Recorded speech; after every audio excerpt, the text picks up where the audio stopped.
ایک دم اشرافیہ سے ہم لیبر کلاس میں آ گئے. ہم اپنی والدہ کو، اس کی ہمت کو اور اس کی تربیت کو بھول نہیں سکتے، جو انہوں نے جس صورت سے اس کے بعد ہماری پرورش کی. جیسے سکھ کرپان رکھتے ہیں، ویسے ان کو عربوں کو یہ اختیار تھا کہ وہ بھی کرپان کی طرح ایک ہتھیار ہوتا ہے جس کو وہاں حیدرآباد میں زمبیا کہتے ہیں، وہ زمبیا رکھتے تھے. کہاں تک سنو گے، کہاں تک سناؤں.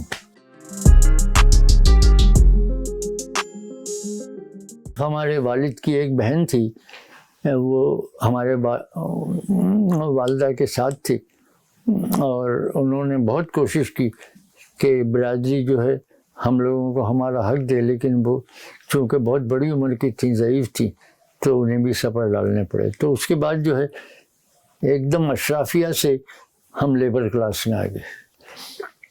تو یہاں ہم اپنی والدہ کو، اس کی ہمت کو اور اس کی تربیت کو بھول نہیں سکتے، جو انہوں نے جس صورت سے اس کے بعد ہماری پرورش کی. ایک کہاں تو ایک پٹیل کی، ایک چودھری کی بیوی، اور کہاں وہ اسی وقت انہوں نے ہمارے جو والدہ کے حوالے سے رشتہ دار تھے، ہماری خالہ تھیں حیدرآباد دکن میں، وہ ان کے شوہر عرب تھے، یمن. حیدرآباد میں عربوں کو خصوصیت حاصل تھی نظام حیدرآباد میں. انہوں نے وہاں بلوایا کہ تو یہاں آ جا. ہماری والدہ ہم کو لے کے حیدرآباد گئیں. 43 کی بات. لیکن چونکہ بمبئی کی ہماری پرورش تھی، تو وہاں کی ایک پوری کہانی ہے، وہ پھر آپ کو سنائیں گے تو بہت لمبی ہو جائے گی. تو وہاں نہیں، آپ سنائیں. والدہ نے بمبئی میں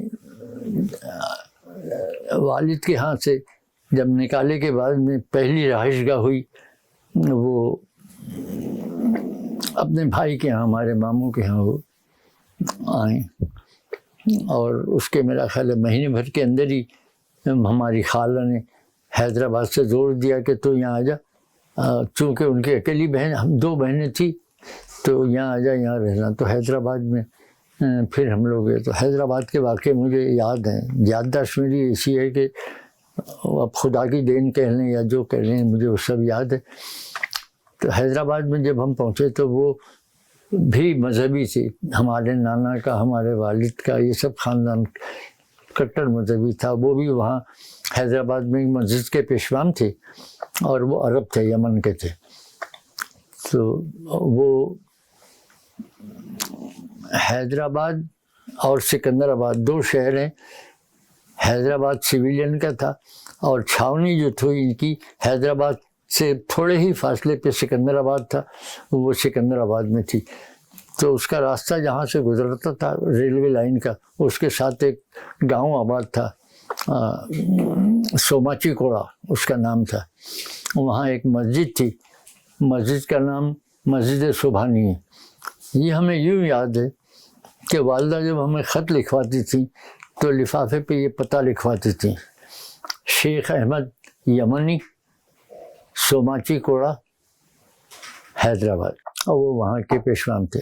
اب وہاں جب گئے تو بمبئی سے بالکل الگ ماحول، بمبئی کی کھلی فضا، بمبئی کی گہما گہمی کاروباری اور دوسری سب، اور کہاں ایک دیہات کے اندر جا کے وہاں آباد ہونا. اب خالو نے ہمارے، وہ انتہائی شریف، انتہائی نیک اور انتہائی ملنسار تھے. انہوں نے یہ کوشش کی کہ یہ بچے جو ہے وہ ان کی تعلیم تربیت سب ہونی چاہیے، تو ان کو ایسی جگہ ہم سیٹ کر دیں جہاں ان کی تعلیم بھی ہو، تربیت بھی ہو، اور کوئی ہنر بھی سیکھ لیں. تو نظام حیدرآباد کی طرف سے، یہ 43 کی بات ہے، حیدرآباد سے تھوڑی دور ایک علاقہ ہے سرو نگر. نیٹ پہ آپ دیکھیں سرو نگر، وہاں ایک بہت بڑا نظام سرکاری طور پہ انہوں نے ایک ادارہ بنایا تھا جس میں یتیم بچوں اور حاجت مند بچوں کو رکھا جاتا تھا، جہاں تعلیم بھی دی جاتی تھی، ہنر بھی سکھایا جاتا تھا، اور وہاں بڑی مشکلوں سے داخلہ ملتا تھا. چونکہ ہمارے خالو جو تھے وہ عرب تھے، اور ریاست حیدرآباد میں عربوں کو ایک خاص مقام حاصل تھا، اور خاص مقام اس لیے حاصل تھا کہ جب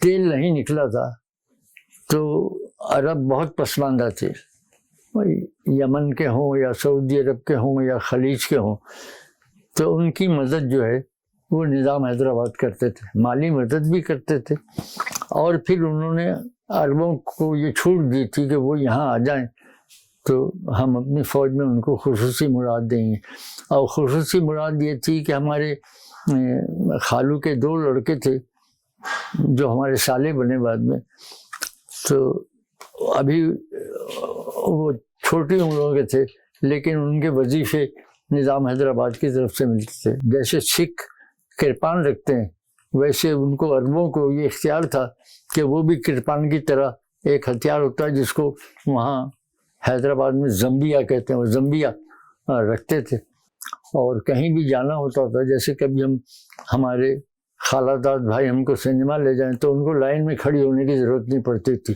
اور ان کو وہاں چاؤش کہا جاتا تھا، تو کہ بھائی چاؤش ہے اس کو لائن کے بغیر ٹکٹ دے دو، تو یہ مراد حاصل تھی۔ تو ہمارے خالو کی وجہ سے وہ سرور نگر کے ادارے میں انہوں نے ہم بھائیوں کو داخل کیا۔ اچھا، اب وہ داخل کیا کہاں؟ تو ہم گھر کے اندر جو مسجد کے ساتھ ملے ہوئے تھے کمرے، پیشوام کی حیثیت سے ہمارے خالو کو اس کے ساتھ ایک کمرہ اور تھا، 2 کمرے سے وہ انہوں نے ہمارے حوالے کیے تھے اس میں، اور کہاں ایک بڑی ادارے میں داخل ہونا اور ان رشتہ داروں سے بھی الگ ہو جانا، خالہ داد بھائیوں سے ان سے، اور پھر یہ ہونا، تو وہ وہاں انہوں نے ہمارے ساتھ جو رویہ برتا وہ رویہ عام لڑکوں کے ساتھ نہیں برتا، ہم لوگوں کے ساتھ خصوصی رویہ برتا، رہائش کے لیے بھی ہم لوگوں کے لیے خصوصی بستر اور خصوصی جگہ دی گئی۔ سب کچھ ہونے کے باوجود 3 دن کے اندر ہم سب بھائی بیدار ہو گئے وہاں سے۔ ہم نے کہا کہ یار بھاگو یہاں سے۔ اب وہ یہ تھی، ہماری عمریں کیا تھی اس وقت، ہم 10 کے تھے، دوسرا 8 کا تھا، تیسرا 6 کا تھا۔ ہم تینوں نے، جمعہ کا دن تھا، سب لوگ نماز میں اور اس سے مصروف تھے، اور ہم لوگوں نے اپنی جو سامان رکھا ہوا تھا اس کو سمیٹا اور وہاں سے نکل کے باہر چلے گئے۔ اچھا، اس دوران پابندیاں بھی کم تھی جمعہ کی وجہ سے، تو ہم بھاگنے میں کامیاب ہو گئے وہاں سے۔ اور جب اب وہاں سے جائیں کیسے، وہ کافی دور تھا، تقریباً 10-12 کلومیٹر دور ہوگا۔ آئے تھے وہاں سے ٹانگے میں، اب وہ جائیں تو پیدل، پیسے تو تھے نہیں پاس میں، پیدل جائیں تو بہت پوچھتے پاچھتے اور یہ کرتے ہوئے ہم تینوں بھائی وہاں سے نکلے، اور مغرب کے وقت ہم گھر پہنچے۔ والدہ نے دیکھا، ارے 3 دن میں تم لوگ کیسے واپس آ گئے؟ ہم نے کہا بھائی جمعہ تھا، چھٹی ملی، انہوں نے کہا جاؤ گھر میں 2 دن بعد آ جانا۔